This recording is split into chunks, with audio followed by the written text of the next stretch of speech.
Hi, I'm Bart Hanson. I'm the owner and operator of CrushLivePoker.com. The following hand comes from our call-in show that we record at 4:45 p.m. Pacific Time every Monday. If you want to call in your hand, check out the phone number in the description. Bart, I've got kind of a general question here. Okay.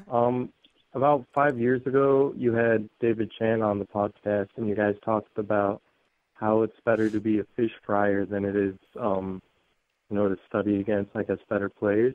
Do you think that's changed at all today? Is that did you listen to that podcast recently? Is that exactly what was said? Well, it was not like you were talking about at the $5 blind level, and I think you even alluded to that really old 2+2 thread where, like, probably know what I'm talking about. Where, like, I do think that most money is still won against the bad players. And the thing is that I've actually challenged myself a little bit this year. I'm going to talk about my podcast tomorrow.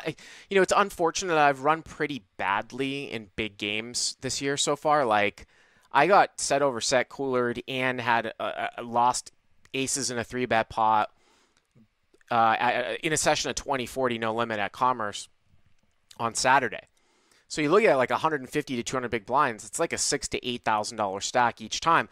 The same day I'm playing 5-5 at the bike. So I have certainly, I play a very wide spectrum of different games. But even the guys that play that big, though, people sort of know that you're not going to play that big against all good players. The reason why I played was because the game was good. So it's still a vast majority of the time, you're still going to be extracting more money from the bad players, and there's more money to be won from the bad players. You could certainly get very, very good and extract some money from the good players, but you're not going to tell me that there isn't more money to be won playing the highest EV against the bad players versus, say, playing the highest EV against the good players. Right.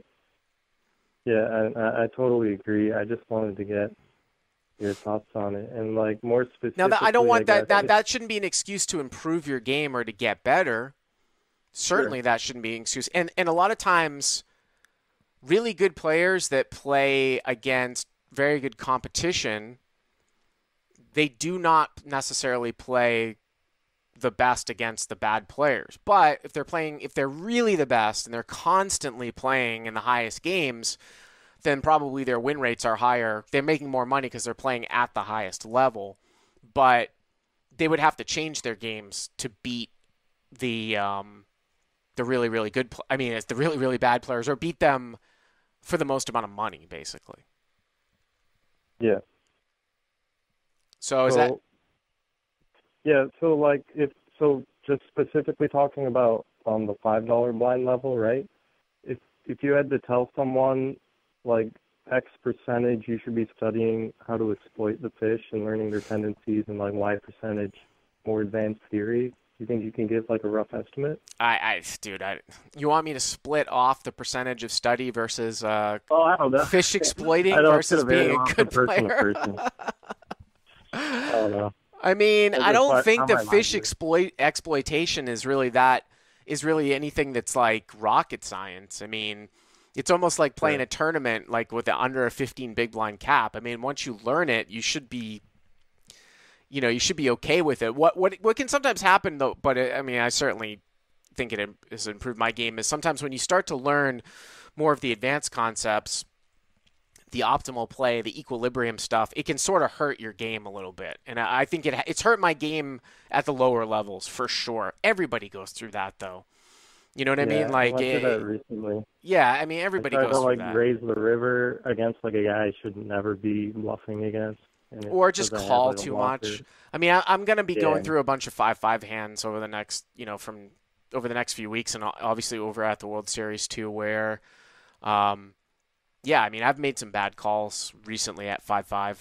Making backdoor flushes, getting raised on the river, and being like, shit, like I'm getting a price. But, that's just a bread and butter stuff that I've taught for years and years and years about bet folding. Yeah. That river aggression in live poker it's just not that high.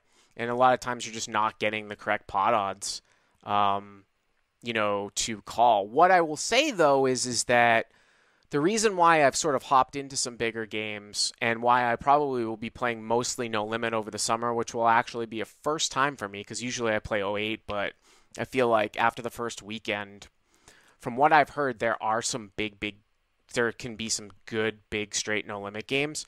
Why I've been putting this time in playing in the bigger games is because I want to get comfortable with the stakes and also want to get comfortable having very good players at the table. Because when you play through at 510, you still just not going to have super crushers at the table. Now, even when you start to play in a really good kind of massive game like 25-50 plus, now there's going to be some real world-class players at the table. So I don't want to have to like back down or be super intimidated by that. And that's why I've been playing in some bigger games, basically. So. All right. Thanks, man. All right. Cool. Hey guys, if you like what you've seen here, please click on the subscribe button and you'll get notified every time we put up a new video.